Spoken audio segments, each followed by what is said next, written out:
Hello, everybody. I hope you're doing well. As we begin the holy month of Ramadan, today I'd like to talk to you about the correct way to fast and to break a fast during Ramzan from a purely health perspective. Every culture has a history of fasting.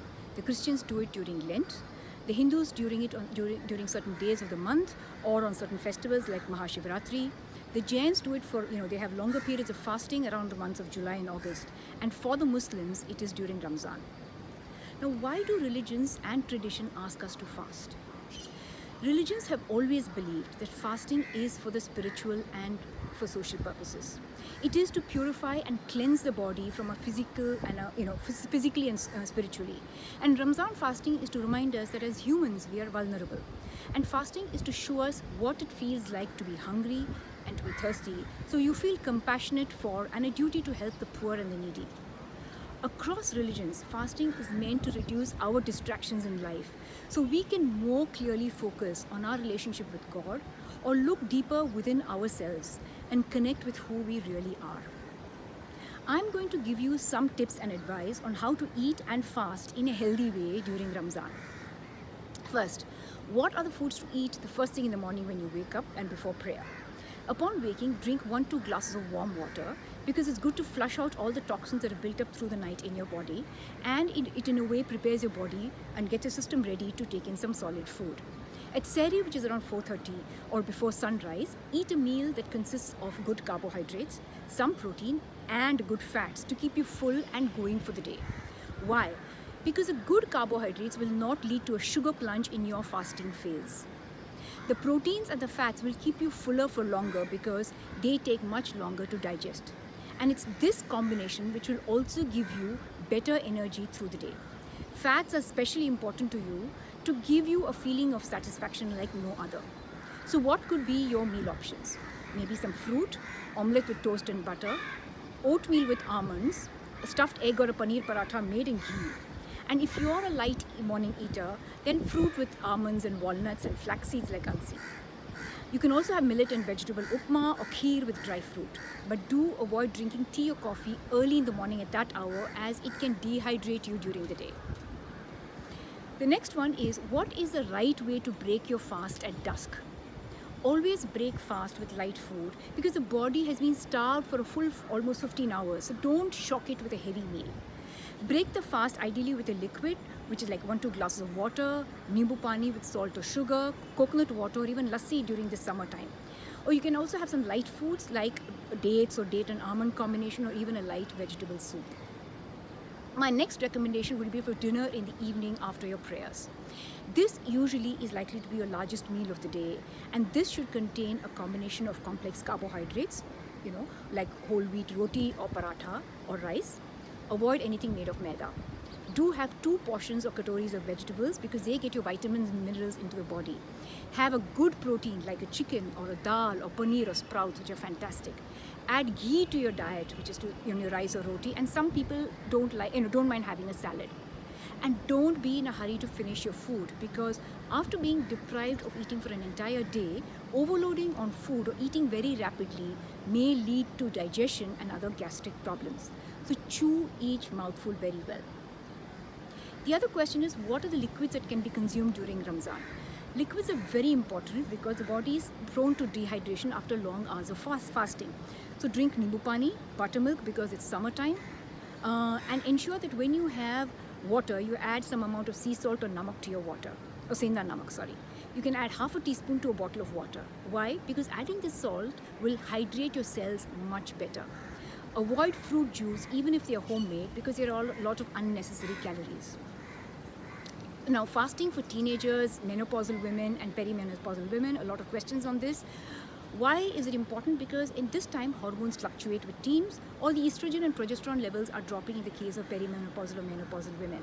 So you've got to be a little careful during the fasting period because you have a double impact, both from the fasting itself and from the phase in life that you're going through. Because your moods are likely to go haywire and there's also physical stress on the body that's happening. So it's important to eat right during your eating window, which is before sunrise and after sunset. Women must have good fats because your hormones are all made of fats. You can have almonds or badam, dry fruit or ghee. cook food in kachi ghani, tel or cold pressed oils. I'd like to remind women that fats do not make you fat. It's carbohydrates which make you fat. In menopause, women are likely to face night sweats or hot flashes, so it's important to keep yourself cool, either under the fan in a well-ventilated room. Stay well hydrated by drinking enough water during this phase. It's also the time when women tend to become less sensitive to insulin, which means you're likely to have trouble processing sugar and simple carbohydrates like sweets, white rice, or maida-based products. So it's especially important for women and teenage girls to eat a balanced meal. Paratha or rice, chicken, vegetables, even poha with peanuts is a great meal. Finally, get 7 hours of sleep because this is when your body is preparing itself for the next day's fast. And avoid caffeine because it worsens your hormonal imbalance. And in general, pregnant and breastfeeding women and menstruating women should avoid fasting. Fasting in a lockdown. Now, I agree this is very stressful because there's already enough exhaustion and fatigue, work at home is increased, so have stress levels. So it's very important to eat really nutritious food that energizes you and what I call as nutrient-dense food. Every morsel that you eat in should be good. So however tempting they are, avoid namkeens, avoid the mithai, the pizzas, the sugar, because yes, they'll give you a sudden energy rush, but your sugar levels and energy drop will be just as rapid, which will make you even more tired and irritable. Indians in general tend to undereat proteins and fats, which means you can get even more angry and tired. Because remember, fats are important for neurotransmitters and feel-good hormones like serotonin. So focus on these. And women especially, please feed yourself well, because as women we tend to put family before us and neglect our own health. And on the other extreme, don't overeat because khana bach gaya, because it will make you overfull and then very tired. Now, here are some common mistakes that we need to avoid during fasting.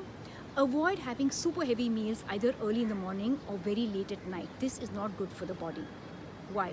Because when you wake up after a period of rest, there's really been no physical requirement. There is really no physical requirement. You've just slept. So you don't need that much food because you've not done that much activity. Similarly, eating a heavy meal and then going to bed right afterwards will cause bloating or a digestive disturbance. You will not get restful sleep. Second, never eat heavy before your evening prayers, because not only is it not good for being in a peaceful state of mind before a prayer, but remember you will be bending down and getting up multiple times, and this can cause for some people acidity and reflux. I've also heard of people trying to eat through the night, multiple meals, and then sleeping through the day because you're worried that at that time at least you will sleep through the hunger period. But this defeats the purpose of fasting, and also it's against the body's circadian rhythm. Now, what is circadian rhythm? Simply put, circadian rhythm refers to the internal biological clock we all have, which tells us when to sleep, when is the right time to wake up, when is your blood pressure, when does it rise, when are you at your most alert, etc.